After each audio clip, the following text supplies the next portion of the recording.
रहे हैं भगवान को रस लइका के लइकी से दिल न लागे।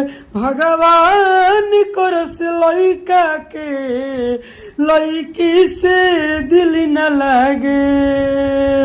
हंसत खेलत जिंदगी में केहू के नयगिया लागे। हंसत खेलत। चलिए दोस्तों, आज इस वीडियो में आपको 3 गाना सुनने को मिलेगा और तीनों मुखड़ा मिलेगा सैड सॉन्ग का। कहीं ना कहीं ऐसा हम नियम इसलिए लगाए हैं कि बहुत सिंगर यूट्यूब पर मेरा वीडियो देखते हैं, गा देते हैं, फुल रहता है लिखा हुआ गाना तो, लेकिन ऐसे अगर मेरे पास कॉल करिएगा तो हमको चलेगा पता कि भाई फलना सिंगर ने कॉल किया है, इस गाने को फुल लिखवा लिया है। तो इस तरीके से हम करेंगे तो आप लोगों का गाना लड़ेगा नहीं। आप लोगों का गाना एक ही गाना 3-4 सिंगर नहीं गा पाएंगे। इसलिए नहीं गा पाएंगे कि सिर्फ मुखड़ा लिखे हैं, फुल गाना तो लिखे नहीं हैं कि कोई भी उठा कर गा देगा।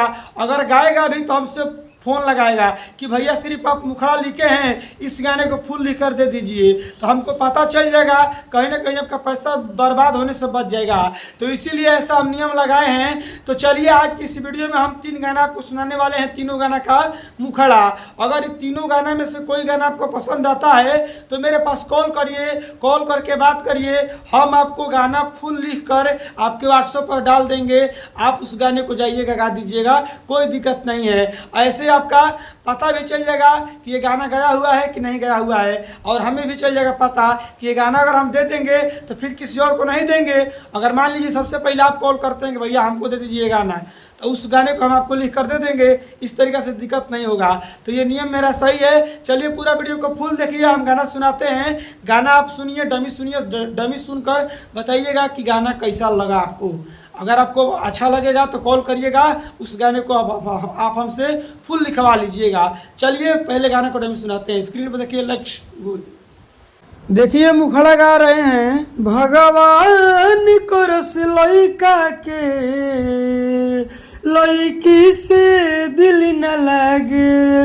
भगवान को रस लइका के लइकी से दिल न लागे। हंसत खेलत जिंदगी में केहू के नयगिया लागे। हंसत खेलत जिंदगी में केहू के नयगिया लागे है। भगवान को रस लइका के लइकी से दिल न लागे। भगवान को रस लइका के लइकी से दिल न लागे। देखिए गाना का मुखड़ा है, यदि आवेलू जब से गईलू हो, प्यारी को के पगल बनैलू हो। यदि आवेलू जब से गईलू हो, प्यारी को के पगल बनैलू हो। हर सोचले न रही तना कि हर जाई हो जाइबू। सोचले न रही तना कि हर जाई हो जाइबू। पियावा के प्यार पाके हमरो के खो जाइबू। पियावा के प्यार पाके यारवो के खो जाइबू। चलिए दोस्तों, ये सबसे लास्ट मुखड़ा है, यानी थर्ड वाला मुखड़ा है। तो ये गाना सुनिए, ये गाना कैसा है। जखम कैसे बताई हो केहू मोर दिल दुखवले बा। जखम कैसे बताई हो केहू मोर दिल दुखवले बा। हंसवले बा जे हमारा के उहे आज हमके रोवले बा। जखम कैसे छुपाई हो केहू मोर दिल दुखवले बा।